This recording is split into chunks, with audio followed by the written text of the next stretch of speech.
Hello my dear student, good evening. आज हम लोग स्टार्ट करेंगे ग्रेविटेशन। ठीक है, ग्रेविटेशन यहाँ पर देखेंगे न्यूटन्स लॉ ऑफ ग्रेविटेशन। पहले देखिए यहाँ पर क्या होता है। ये सपोज करिए आपका यहाँ पर एक कोई बॉडी है, वो ए बॉडी है और आपका ये बी बॉडी है। ए बॉडी का जो मास है सर वो क्या है, m1 है, और बी बॉडी का मास जो है m2 है। इन दोनों का सेपरेशन बिटवीन जो डिस्टेंस है वो कितना है, स्मॉल का r है। अब देखिए ये F12 और F21 का मीनिंग क्या होता है सर।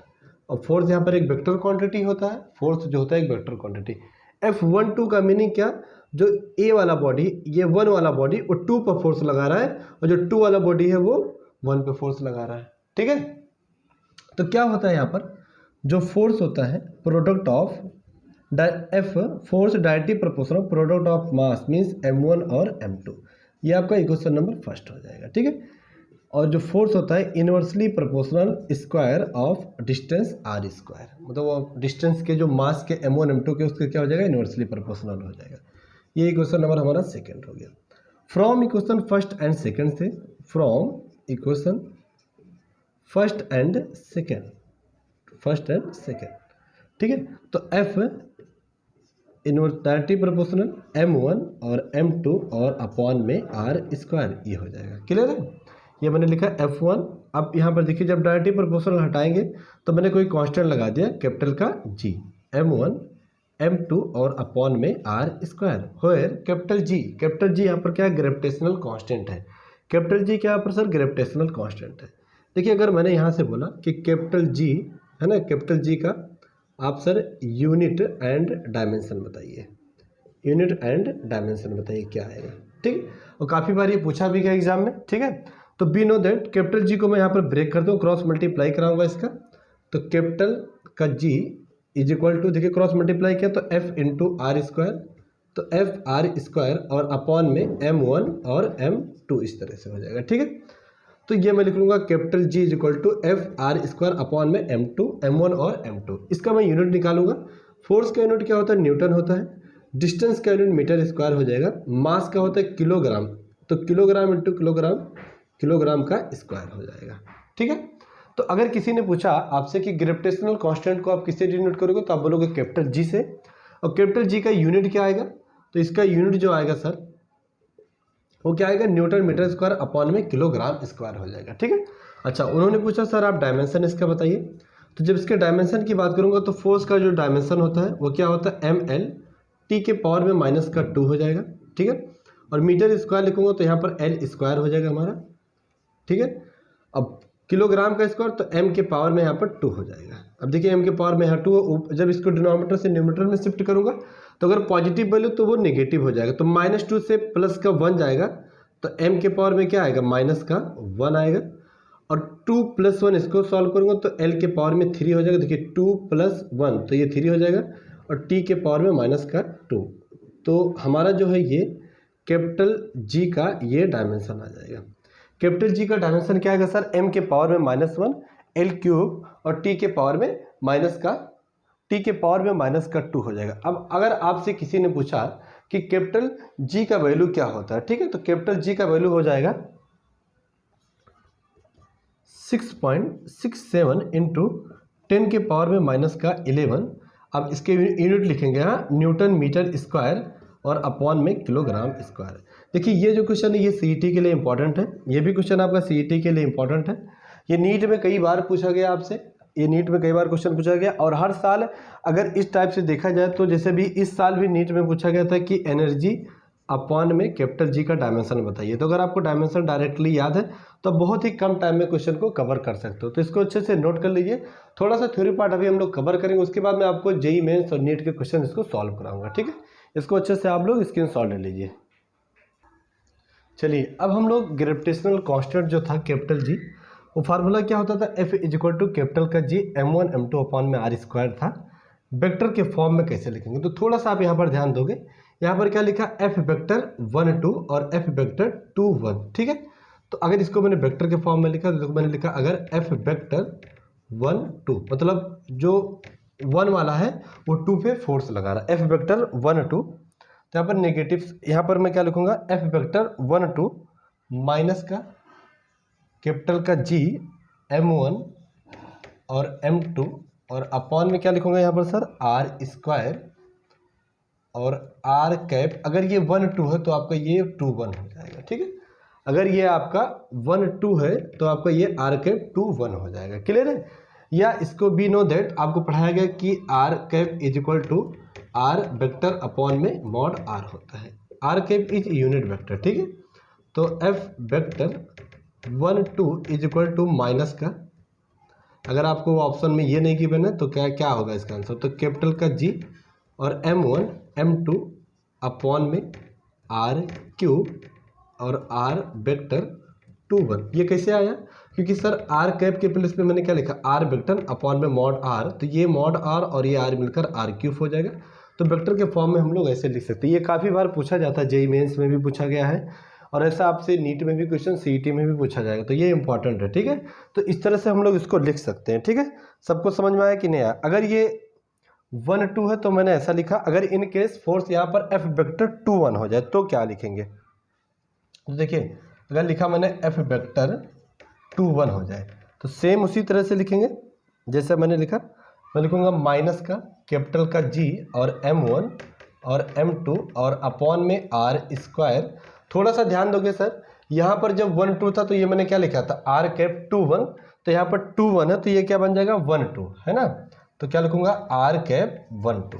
अगर यहाँ पर सर 1 2 है तो ये 2 1 हो जाएगा, और यहाँ पर अगर एफ वेक्टर आपका 2 1 है तो ये 1 2 हो जाएगा, ठीक है। सेम इसी तरह से एफ वेक्टर, ठीक है, 2 1 इज इक्वल टू माइनस का कैपिटल का जी और m1 m2 और अपॉन में आर क्यूब और आर वेक्टर 1 2, ऐसा मैं लिख सकता हूँ वेक्टर के फॉर्म में, ठीक है। तो किसी भी तरह से वो क्वेश्चन आपसे पूछा जा सकता है, इसको अच्छे से आप नोट कर लीजिए वेक्टर के फॉर्म में किस तरह से हमको सॉल्व करना है। क्लियर है सभी लोग को यहाँ तक। चलिए अब हम लोग नेक्स्ट टॉपिक यहाँ पर देखेंगे। देखिए क्या बोला गया आपसे कि एक्सेलरेशन ड्यू टू ग्रेविटी, ठीक है। कंसीडर करते हैं यहाँ पर कोई बॉडी है जिसका मास m है। अगर यहाँ पर मास m है तो डाउनवर्ड क्या लगेगा mg, ठीक है। आपका ये कोई अर्थ है और ये सरफेस पे है, आपका मास जो स्मॉल m वो सरफेस पर है, और इस अर्थ का मास जो कैपिटल का m है और जो कैपिटल r है वो earth of the radius, radius का जो रेडियस ऑफ ये अर्थ का रेडियस क्या है कैपिटल का r है, और रेडियस ये अर्थ का जो मास है वो कैपिटल m है। तो बी नो दैट कैपिटल का f is equal to capital का g कैपिटल m और स्मॉल में m और अपॉन में r स्क्वायर। अगर इसका मास सर यहाँ पर इस वाले का मास अगर यहाँ पर स्मॉल m है तो फोर्स इज इक्वल टू क्या होता है m इंटू जी। ये अगर आपका इक्वेशन नंबर फर्स्ट हो गया तो आपका ये इक्वेशन नंबर सेकेंड हो गया, ठीक है। अब यहाँ पर f के प्लेस पे मैं mg पुट कर दूंगा, तो मैंने लिखा यहाँ पर sir mg is equal to capital का g और कैपिटल का m और स्मॉल में m अपॉन में r स्क्वायर। देखिए ये m से m क्या हो जाएगा आपका कैंसल आउट हो जाएगा, ठीक है। तो स्मॉल का g is equal to capital का g और कैपिटल का m और अपॉन में r स्क्वायर। यहाँ पर कैपिटल का r स्क्वायर होगा, ठीक है, क्योंकि अर्थ ऑफ द रेडियस है तो कैपिटल r स्क्वायर होगा, तो कैपिटल का r स्क्वायर। तो ये वेरी वेरी इंपॉर्टेंट आपका फार्मूला है। एक्सेलरेशन ड्यू टू ग्रेविटी का जो फार्मूला होता है small g is equal to capital का जी m अपॉन में r square. Very very important, आपको ये याद होना चाहिए, ठीक है। बी और बताओ इसको और किस तरह से लिख सकते हैं। बी नो दैट आपको मालूम है कि density means rho is equal to mass upon में वॉल्यूम, ठीक है। या मैं मास इज इक्वल टू लिख सकता हूँ वॉल्यूम इंटू डेंसिटी। वॉल्यूम का फार्मूला होता है 4/3 पाई r क्यूब और इंटू रो, ठीक है। मैंने यहाँ पर वॉल्यूम के प्लेस पे क्या लिख दिया 4/3 पाई r क्यूब इंटू रो। अब यहाँ मास के प्लेस पे मैं वैल्यू पुट करूँगा, ठीक है। कैपिटल का m लिखता हूँ ताकि आप कंफ्यूज ना हो, ठीक है। तो इस तरह से यहाँ पर स्मॉल g का वैल्यू जब मैं सॉल्व करूँगा तो लिखूँगा कैपिटल का g 4/3 पाई r क्यूब और इंटू रो और अपॉन में r स्क्वायर। देखिए ये r स्क्वायर से r यहाँ से कैंसिल आउट हो जाएगा, फाइनली बचेगा यहाँ पर r। तो इसको मैं लिख लूँगा स्मॉल का g इज इक्वल टू 4/3 पाई रो और कैपिटल का g और इंटू r, ये हो जाएगा, ठीक है। वेरी वेरी इंपॉर्टेंट फार्मूला ये वाला। Capital small g is equal to 4/3 pi लिख लिया, यहाँ पर फाइनली एक r बचेगा r रो इंटू जी, ये हमारे क्वेश्चन का आ जाएगा। तो एक्सेलरेशन ड्यू टू ग्रेविटी का ये हम लोगों ने थ्योरी पार्ट पढ़ लिया। अगर किसी ने पूछा एक्सेलरेशन ड्यू टू ग्रेविटी को यहाँ देखे हैं आप लोग कि किससे हम लोग डिनोट करते थे, जी से। इसके यूनिट की अगर बात करता है एक्सेलरेशन ड्यू टू ग्रेविटी का तो एक्सेलरेशन ड्यू टू ग्रेविटी का यूनिट हो जाएगा मीटर पर सेकंड स्क्वायर, ये आपको नॉलेज होगा, ठीक है। इसके डायमेंशन की अगर बात करेंगे तो डायमेंशन इसका हो जाएगा LT के पावर में -2 हो जाएगा। एक्सेलरेशन ड्यू टू ग्रेविटी का यूनिट जो आएगा मीटर पर सेकंड स्क्वायर होता है और इसका डायमेंशन क्या आएगा LT के पावर में -2 हो जाएगा, ठीक है। अगर किसी ने पूछा कि स्मॉल g का वैल्यू क्या होता है तो हम लोग यहाँ आपको मालूम भी है कि स्मॉल g का वैल्यू होता है 9.8 मीटर पर सेकंड स्क्वायर, या इसको हम लोग लिखते हैं कभी कहीं पर अप्रॉक्सीमेट वैल्यू 10 मीटर पर सेकंड स्क्वायर होता है। तो दोनों वैल्यू को हम लोग यूज कर सकते हैं, ठीक है। 10 मीटर पर सेकंड स्क्वायर भी यूज कर सकते हैं और 9.8 भी यूज कर सकते हैं। तो इसको एक्सेलरेशन ड्यू टू ग्रेविटी आप अच्छे से इसको नोट कर लीजिए, ठीक है। क्लियर सभी लोग का यहाँ तक? चलिए नेक्स्ट हम लोग स्टार्ट करेंगे variation in G with height, ठीक है। तो we know that acceleration due to gravity surface of the earth small g is equal to capital का G और कैपिटल का M और अपॉन में R स्क्वायर। ये क्वेश्चन नंबर फर्स्ट। अगर आपका कोई ये अर्थ है, सेंटर आपका O है, इसका रेडियस अगर R है तो acceleration due to gravity G आपका G कैपिटल का G कैपिटल का M अपॉन में R स्क्वायर हो जाएगा।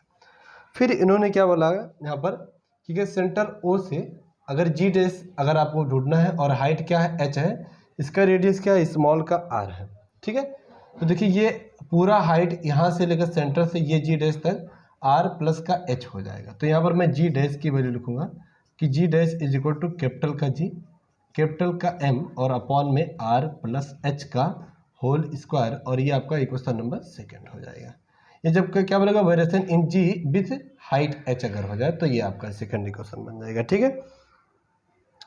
अब मैंने यहाँ पर क्या कर दिया, from equation first and second से फर्स्ट एंड सेकंड को डिवाइड कर दिया, second equation first divide by first.